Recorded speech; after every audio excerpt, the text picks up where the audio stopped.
Hello cadets and future officers, this is Siddharth. I welcome you again into the online platform of Indore Defense Academy.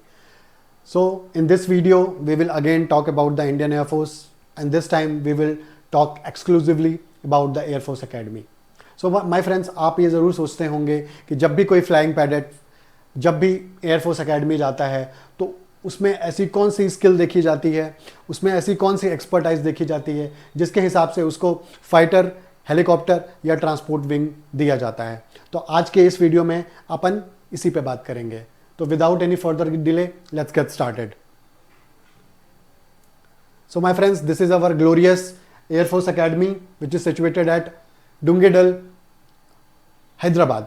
Okay my friends, तो जब भी कोई flying cadet जिसने flying branch opt किया है, चाहे वो NDA से आया हो, चाहे वो सीडीएस एंट्री से हो, चाहे वो एफकैट एंट्री से हो, वो 3 बेसिस पे 3 स्टेप्स पे फ्लाइंग करता है। उसकी पहली स्टेप होती है माय फ्रेंड्स बेसिक लेवल, दूसरी होती है माय फ्रेंड्स इंटरमीडिएट,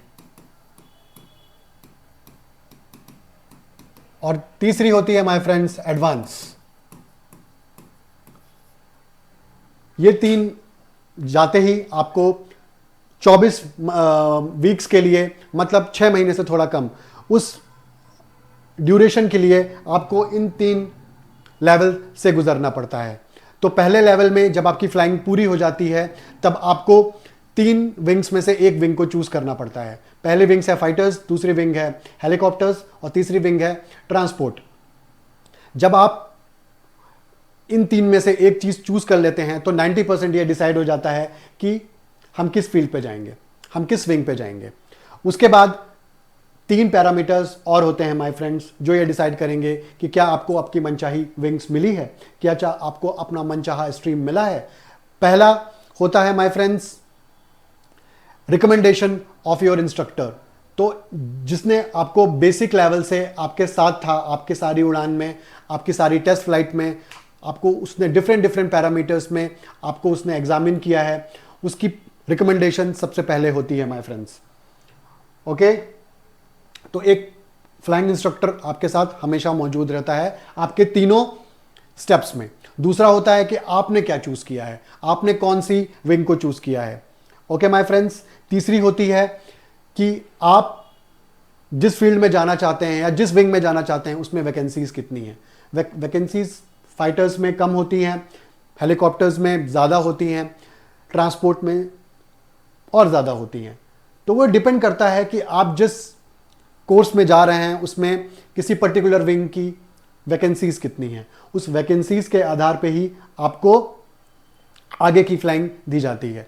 जब भी कोई कैडेट माय फ्रेंड्स अपनी बेसिक ट्रेनिंग कंप्लीट कर लेता है और इंटरमीडिएट ट्रेनिंग भी कंप्लीट करता है 24 हफ्तों वाली, मतलब 1 साल के अंदर, तो उसको उसी समय फ्लाइंग ऑफिसर का अकोमोडेशन या फिर कमीशन मिल जाता है माय फ्रेंड्स। और फ्लाइंग ऑफिसर बनने के बाद वो अपनी एडवांस ट्रेनिंग करता है। एडवांस ट्रेनिंग में अगेन उसका इंस्ट्रक्टर उसको अच्छी तरीके से परखता है और वो देखता है कि जो कैडेट है वो पर्टिकुलर उस विंग के उपयुक्त है या नहीं है। अगर वो उसके उपयुक्त नहीं होता है, मान लीजिए किसी पर्टिकुलर कैडेट ने फाइटर ऑप्ट किया लेकिन वो फाइटर में अच्छी तरीके से परफॉर्म नहीं कर पा रहा है, या फिर उसके इंस्ट्रक्टर को ऐसा लग रहा है कि फाइटर में वो अच्छी तरीके से रिफ्लेक्सेस नहीं दे रहा है, तो वो उसको या फिर हेलीकॉप्टर या फिर ट्रांसपोर्ट स्ट्रीम में भेज सकता है। जैसे ही आप अपनी पूरी ट्रेनिंग खत्म करते हैं माय फ्रेंड्स, वैसे ही आपको स्क्वाड्रन मिल जाती है और आपकी यूनिट भी डिसाइड हो जाती है माय फ्रेंड्स। तो आपने अभी तक समझ लिया होगा कि आपको किस तरह से आपकी विंग्स मिलती हैं। एक बात और माय फ्रेंड्स कि ज़्यादातर लोग फाइटर पायलट बनना चाहते हैं, लेकिन फाइटर पायलट बनना फ्रेंड्स इतना आसान नहीं होता है, क्योंकि फाइटर पायलट बनने की बहुत सारे प्रॉब्लम्स होती हैं। पहला होता है कि क्या आपके रिफ्लेक्सेस कैसे हैं, आप कितनी जल्दी या फिर लेफ्ट जा सकते हो या फिर राइट जा सकते हो, आप एटीसी कंट्रोल टावर के इंस्ट्रक्शंस ले सकते हो, अपने कमांडर के इंस्ट्रक्शंस ले सकते हो।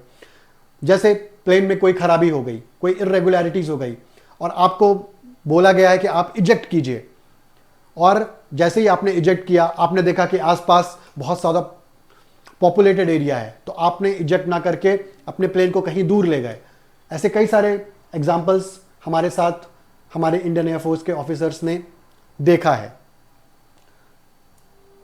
तो फाइटर पायलट बनना फ्रेंड्स आसान नहीं है। फाइटर पायलट की एक और सबसे बड़ी प्रॉब्लम होती है माय फ्रेंड्स, वो है g forces, acceleration due to gravity. जैसे मान लीजिए आपका वजन है 60 किलो, 60 केजीज, और जब आप अपना फाइटर एयरक्राफ्ट उड़ा रहे हो तो आपके शरीर में 6 जी का प्रेशर लग रहा है। तो 60 into 6 is equal to 480 KG. तो मतलब जब आप आसमान में हैं, जब आप अपना फाइटर एयरक्राफ्ट चला रहे हैं, तो आपका वजन 480 किलो हो गया। उस टाइम पे आप अपने आप को कैसे मेंटेन कर रहे हैं, कैसे ऑर्डर्स ले रहे हैं, क्या अपने मिशन मोड पे हैं, क्या आपको वॉमिटिंग सेंसेशन तो नहीं हो रहा है, आप उस टाइम पे अपने आप को कितना कूल रखे हुए हैं।